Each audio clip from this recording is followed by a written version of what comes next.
tal? ¿Cómo les va? Muy buenos días para todos. Bienvenidos a Entrevista 930 aquí en Radio Monte Carlo. Hoy vamos a estar conversando con José Pereira. Uno podría decir vicepresidente de la Cámara de Maldonado, la Cámara de Comercio. Además también una persona del movimiento Un Solo Uruguay. Que, atención, porque mañana jueves van a estar con una muy importante movilización aquí en Montevideo, que a veces los montevideanos, cuando se dan estas movilizaciones del sector agropecuario o comercial del interior, no nos llega mucho porque se hacen mayormente en el interior, pero ahora desembarcan en la capital, en medio de la Expo Prado también, que está comenzando en el día de hoy. Es decir, va a haber mucho para conversar, además con alguien, insisto, que es del departamento de Maldonado y que se tiene que preparar, obviamente, por lo que está aconteciendo en la República Argentina, para una temporada que se avisora como complicada, o no alentadora por lo menos. Pereira, ¿cómo le va? Buen día, gracias por venir. Un gusto, muchas gracias. Bueno, yo hacía un poco un resumen de las distintas vertientes por la cual lo podemos consultar. Vamos a estar hablando, insisto, del movimiento Un Solo Uruguay, de la movilización del jueves. Vamos a estar hablando también de la Expo Prado, pero yo no quiero abandonar esta posibilidad. Usted como comerciante del departamento de Maldonado, todo lo que está sucediendo en la República Argentina, la devaluación. ¿Cómo hacen de cara a la temporada? ¿Qué es lo que están visualizando? No, a ver, complicada, difícil, no es a nuestro entender importante tampoco hacer pronóstico, sino generar, para nosotros es bueno el tema de las acciones, ¿no? Creo que no, lo que estamos viendo, lo que vemos es cierta quietud con respecto a algo que en principio aparece complejo, que es el tema de la temporada. Con respecto a Argentina en otros rubros, el tema de comercio, por ejemplo, si uno mira, hace tiempo venimos, después del 2001, como que bajamos, ¿no? Las compras y las ventas con el vecino país, pero en este caso, en la parte de comercio ya con el tema del tipo de cambio ya es una complicación. Había una economista nosotros hicimos una charla hace muchos años en la Cámara, y nos comentaba que lo más importante o la única gráfica que nos puede dar una idea de los visitantes argentinos en Punta del Este era el PBI argentino. Si crecía Argentina, era comparable a la cantidad de visitantes argentinos. Entonces para nosotros es importante. Recordemos que cada 3 turistas, 2 son argentinos, ¿no? Entonces, No, y aparte, a ver, hay algo que es así.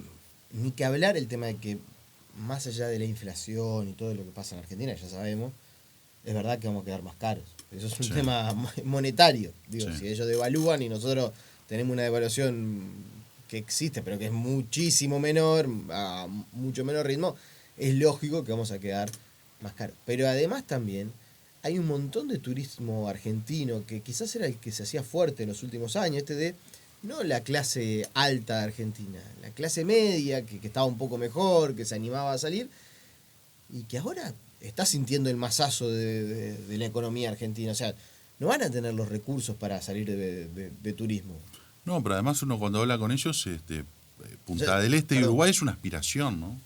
Piriápolis, por ejemplo, que muchas veces recibía al argentino que era más gasolero. Yo me imagino las perspectivas deben ser muy desalentadoras. Nosotros incluso en un momento hicimos un intercambio con el intendente de Pinamar, con Martín Chiesa, por un tema de un intercambio en redes sociales de Twitter con la Cámara Empresarial, y él vino a Uruguay, nosotros fuimos allá y nos decía, ellos empezaban después digamos, el fuerte de ellos no era tanto enero, sino febrero, y ahora, por ejemplo, ya en la temporada pasada cambió. Y él nos decía, por el tipo por el turista argentino, o quien sale de vacaciones, mejor dicho, turista para nosotros, quien sale de vacaciones en Argentina y lo que significa Uruguay, en el caso nuestro de Punta del Este y los bañeros del departamento de Maldonado, que son una aspiración. Si el argentino siente que le fue bien ese año, que las cosas andan bien, que las cosas caminan, siente como gana de dar el paso de cruzar el charco. En este caso, evidentemente, que el estado de ánimo del argentino y la situación no colabora. En las últimas horas ayer consultaban al subsecretario Pablo Ferreri, y él destacaba, bueno, que en realidad el lunes en el Consejo Mixto se había extendido la devolución del IVA hasta el mes de abril, que eso significaba una pérdida o una resignación fiscal, llamémosle así, de varias decenas de millones de dólares. Hacía referencia también a algunos otros incentivos que eventualmente se podrían dar, pero sobre todo reclamaba, o por lo menos ponía el foco en la inteligencia que se pudieran desarrollar en acciones en conjunto entre el sector público y el privado.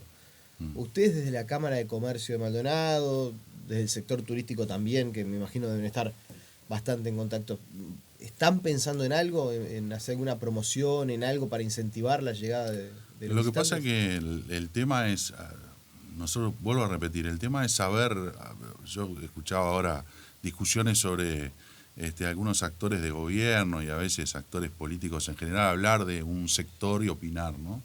El tema del sector turístico no es un tema de precios. Saber de turismo implica conocer que el turismo no es un tema de precio. A ver, si uno busca en internet, yo googleo ahora, y buscamos cuáles son los 10 destinos más visitados en el mundo, y después googleamos y ponemos cuáles son los destinos más caros del mundo, y resulta que son los mismos. A ver, el que tomó la decisión de ir a, no sé, a París, a Nueva York, ahora no se está fijando en el tema del precio. Sí, son decisiones. Es otro tipo de turismo, ¿no? Bueno, pero a ver. O sea, acá estamos hablando de una situación coyuntural del principal proveedor de turistas que tiene el Pero a ver, con respecto a Argentina, yo hablaba de esta economista, ahora no recuerdo el nombre para nombrarla, pero nos decía, la variable que es dependiente, una variable que de última influye, es el PBI argentino, no el tipo de cambio. Por ejemplo, no es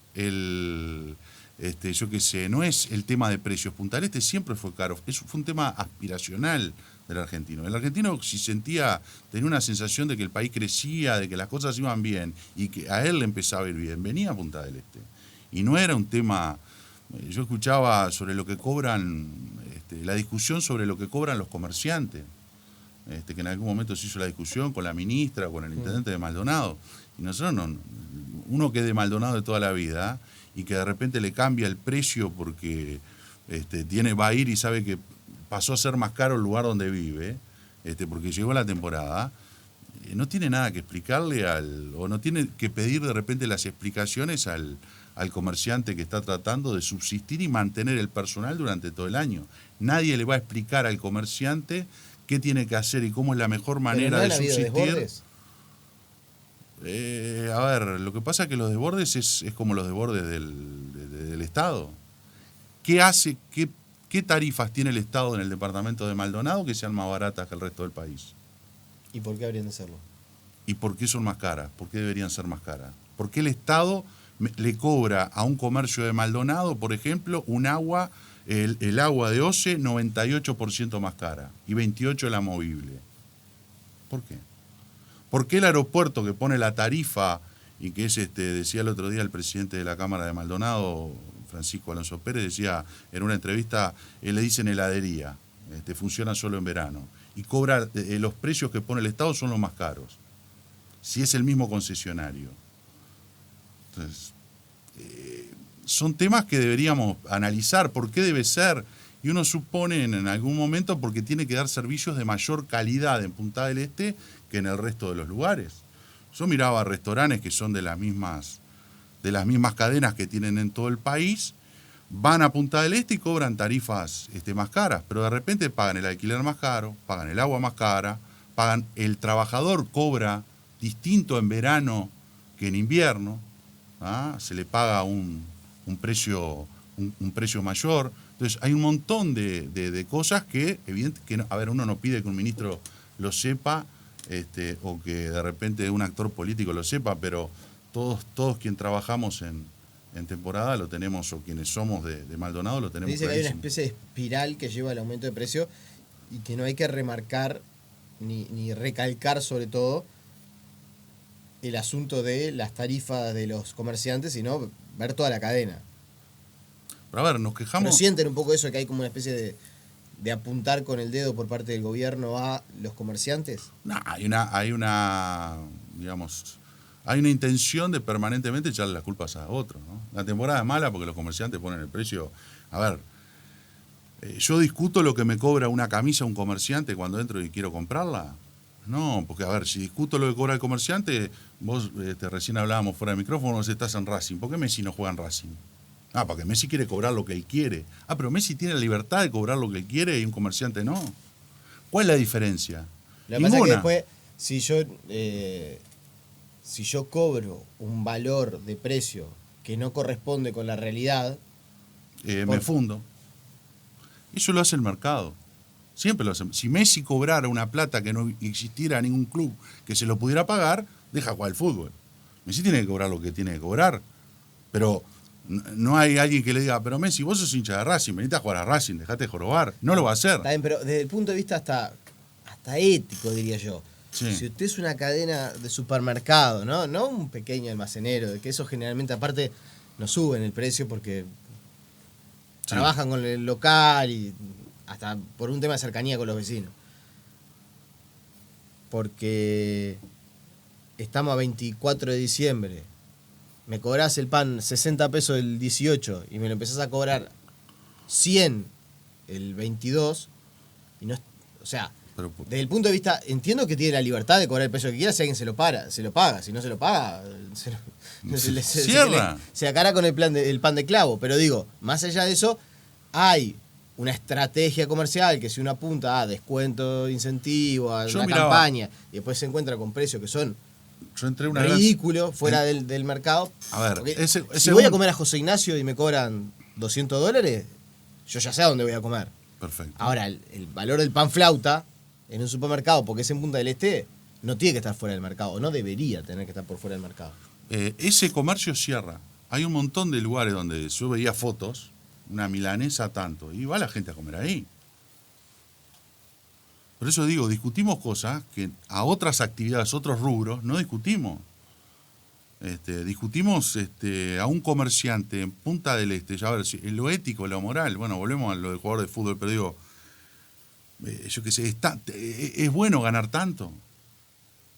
Que los legisladores en Uruguay o que haya el sistema político en general se ponga sueldos que el 95% de los comerciantes no ganan en Uruguay, eso es ético, es moral. Entonces, pero en el punto directo del comerciante que está en Punta del Este, yo qué sé, el que cobra fuerte, que está cerca de Maldonado y esto y lo otro, bueno, sí, a mí me da, es como todo, voy, agarro y digo, no, habría que publicarlo, no venir más, mirá lo que está cobrando, a todos nos da cierta, porque no queremos que le vaya bien con esos costos, pero a mí me pasó estar en una cadena de supermercado, ¿no? Y llegar y el de seguridad me conocía y me hace seña, ¿no? Y dice, mirá lo que están cobrando. Y yo miraba a los argentinos con las bolsas llenas y los brazos llenos de cortes de carne que se estaban llevando para un asado, se reían, comentaban, che, esto mirá los precios, che, bueno, si está caro, no sé cuánto, y se lo siguen llegando. Y el supermercado y la cadena de esos supermercados sigue ahí. Entonces, en realidad no le veo, creo que la discusión va por ahí, echar la culpa al comercio que pone precios carísimos, que no, el que conoce Punta del Este y sabe lo que es Punta del Este sabe que nunca fue, el argentino viene a Punta del Este porque aspira a venir a Punta del Este, por ejemplo. Y no le importa pagar precios caros. No. Se van a estar movilizando, yo decía el jueves aquí en Montevideo, después ya vamos a estar hablando de eso, pero antes en la Expo Prado, que se inaugura hoy miércoles, ¿qué van a estar haciendo? Bueno, del Movimiento Un Solo Uruguay estamos hablando. Claro, del Movimiento Un Solo Uruguay. Bueno, lo que estamos, de alguna manera, se planteó a mitad de año en una reunión de la Mesa Nacional en San José y después se ratificó en Paysandú, era una movilización, ¿no? No quedarnos quietos después de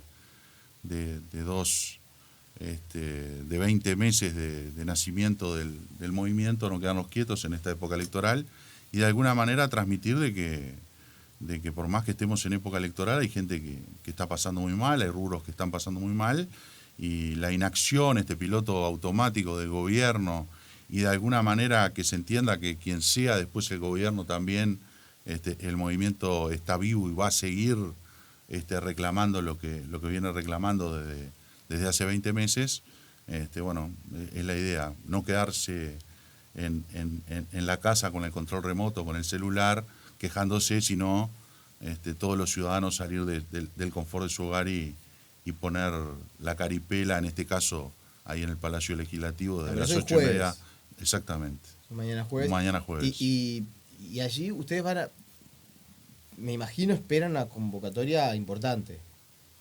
Siempre esperamos una convocatoria importante. Sabemos que hay sectores, es difícil, va a ser un día frío, la situación económica, acá no hay subvención para la movilización como puede haber en un partido político, más en época electoral, sino que es el esfuerzo de cada uno para dejar su trabajo de repente con las complicaciones que tiene y estar. Siempre esperamos que haya ciudadanos comprometidos y que sea. Pero me consta, por ejemplo, que hay una especie de protocolo, llamémosle así, sí, para que la movilización, en la medida de lo posible, no congestione demasiado la operativa normal de un día hábil en Montevideo. Sí, sí, se hace el esfuerzo y hay mucha gente trabajando con tránsito de la Intendencia y bueno, siempre se trata de alguna manera que no de mejorar la muy buena imagen que tiene la ciudadanía del uruguayo sobre el movimiento. Y se concentran en el Palacio Legislativo y marchan hacia la Plaza Independencia. Exactamente, se va a leer ahí una proclama, va a haber actividades, va a haber una feria temática sobre como le dijera el gobierno, sobre la evolución de las empresas en Uruguay, tratando de concientizar de alguna manera lo que está pasando en nuestro país, cómo cierran todos los días empresas en los diferentes ¿Creen rubros ustedes y que la gente acá en Montevideo no tiene conciencia de eso? No, yo creo que de alguna manera no se ve o no hay una clara idea del sufrimiento de lo que está pasando en el interior del país, donde empresas o el sector productivo influye sobre el mercado de pequeñas ciudades o de una capital del interior, ¿no? De repente en Montevideo es mucho más las actividades que hay que de alguna manera dan otro panorama de lo que está pasando en el país. ¿A qué lo podemos comparar? No, la verdad estamos, no sé, el país en sí está económicamente, llamémosle así, porque se han perdido casi 50.000 puestos de empleo, estamos peor que hace unos años. Sí. Ponemos un punto de referencia al 2015, 2014, final de 2014 como el punto máximo, si quiere, del auge económico de estos últimos años. Después de ahí empezamos una caída, sobre todo en los puestos laborales, ¿verdad? Que en el PBI del país se sigue creciendo, lentamente, pero se sigue creciendo, pero ciertamente, por lo menos el mercado laboral, ahí desde el 2015 empieza claramente a resentirse. ¿Ustedes cómo sienten que el sector productivo está como una referencia hacia atrás, para que la gente pueda entender? ¿Estamos peor que...? Nosotros lo hemos dicho, acá hay una emergencia productiva comparable por ejemplo, a la última crisis que fue la del 2002. El concordato de las empresas. Yo creo que acá lo que hubo era una crisis que fue de golpe, ¿no? Un shock, ¿no? Nosotros tuvimos una crisis en el 2002 que fue eso. Creo que ahora lo que estamos teniendo es una agonía, ¿no es cierto? No un golpe en una crisis o un shock determinado. ¿El sector productivo del Uruguay está como en el 2002? Sí, lo vemos permanentemente. A ver, nosotros hoy es el peso del Estado, ¿tá?, que está sobre las empresas. Acá hubo un auge económico, 15 años prácticamente de una bonanza económica importante, donde de alguna manera se dilapidó y lo que aumentó fue la presión fiscal y el peso del Estado por sobre quienes producen. Eso es natural, que las empresas tengan, según el tipo de empresa, tengan un peso del Estado entre un 60 y un 80%, no era antes. Acá lo que se quiso hacer dice que está peor en ese sentido. Claro, hay una presión. El Estado tiene una presión fiscal, se inventaron un montón de oficinas, se inventaron un montón de beneficios para el sistema político en general. Acá, como se dijera, acá hubo un botín del cual quienes producimos en realidad lo que fuimos usurpados para de alguna manera bancar una fiesta, y la fiesta, lo venimos diciendo, es del Estado.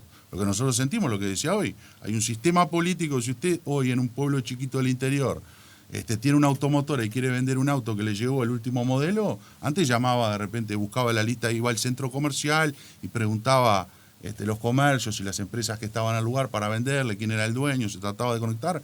Hoy alcanza con tener el teléfono de los legisladores.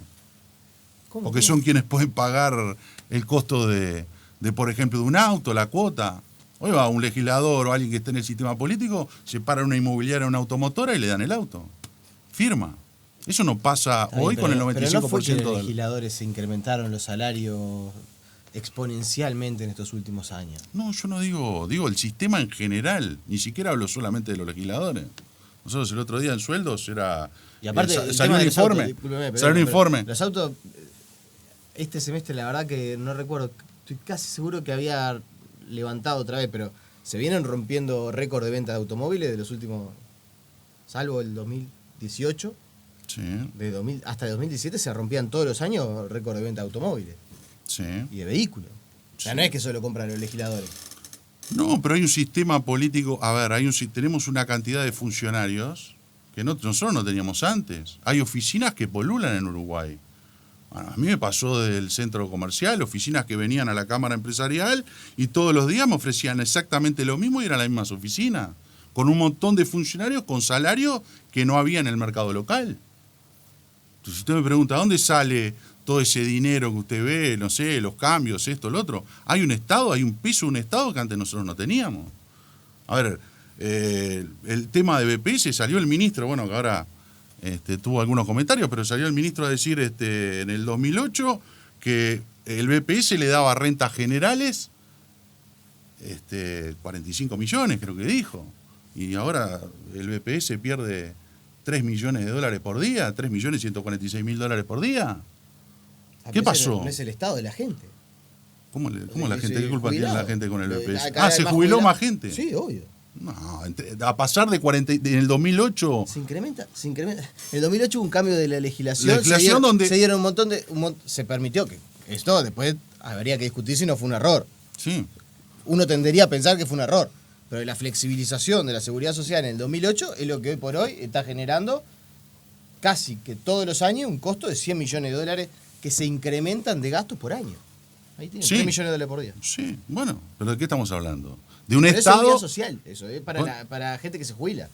Sí, a ver, no solamente para gente que se jubila, pero a ver, lo que estamos hablando, que el 2008, cuando nosotros teníamos un país distinto, ¿tá? Ha crecido. Hoy usted, entre lo que intercambia entre un trabajador y un empleador, ¿tá? Usted paga mucho más. Si yo tengo una empresa y lo quiero contratar a usted, y usted me dice, no, yo de salario quiero 80.000 pesos, usted te aporta al BPS 140 por ese trabajador. Eso no pasaba antes del 2008. O sea que el BPS además recauda mucho más en la transacción. Es plata que evita en la transacción entre el trabajador y el empleado. O sea que el BPS además partió para ir hacia ahí en cobrar muchísimo más. Entonces hoy le cuesta a usted contratar un trabajador. Bien, de las últimas, están recolectando también firmas contra la obligatoriedad de la inclusión financiera. Sí. ¿En qué está? ¿Cuántas firmas van recolectadas? Nosotros habíamos llegado muy cerca de nosotros anduvimos en 220.000 firmas y la idea ahora es hacer una campaña de llegar 225.000 firmas y nosotros la idea es llegar por lo menos 150.000 más en este tiempo para ir alrededor de unas 400.000 la idea de presentar ahora en la Corte Electoral. Lo más cerca que podamos, de ahí es la idea y presentarla. ¿Y eso se plebiscitaría? En mayo, en las elecciones a Intendente. En las elecciones con la Intendencia, eventualmente deberíamos decidir también sobre la obligatoriedad de la ley de inclusión financiera. Exactamente. ¿Y creen que van a llegar o...? Sí, claro, siempre tenemos fe. Bueno, hubo otras campañas que también se hicieron, que no eran exactamente lo mismo, pero como que uno entiende que hubo esfuerzos y que no llegaron a la firma necesaria. Bueno, pero la idea es seguir. Nosotros creemos que esto en algún momento, ahora hay situaciones en la región, en el mundo, que están de alguna manera demostrando que el camino que nosotros planteamos de evitar una obligatoriedad es lo correcto, al punto de que esto es un tema de la campaña anterior, esta ley de 2014, plena campaña anterior, y es un tema de esta campaña. Hoy 3 de los 4 principales candidatos tienen posición tomada sobre esto y tienen la misma posición que nosotros. Algunos de acuerdo incluso en plebiscitarlo y otros de alguna manera en llegar a ser gobierno y sacar la obligatoriedad. O sea que nosotros objetivos planteados ya hemos conseguido por suerte. También es verdad que si llegan a las firmas, gana alguien que está de acuerdo con derogar la obligatoriedad y pierden el plebiscito, se le va a complicar. Bueno, yo creo que no. Yo creo que si gana alguien, justamente va a estar incluso en la propia luna de miel. Yo creo que va a colaborar, si gana alguien que está de acuerdo con el plebiscito, va a colaborar, ¿no? José Pereira, le agradecemos su presencia esta mañana aquí en Montecarlo. Un gusto, muchas gracias por todo. Con ustedes nos reencontramos mañana en una nueva entrevista 930. Que pasen bien, chau, chau.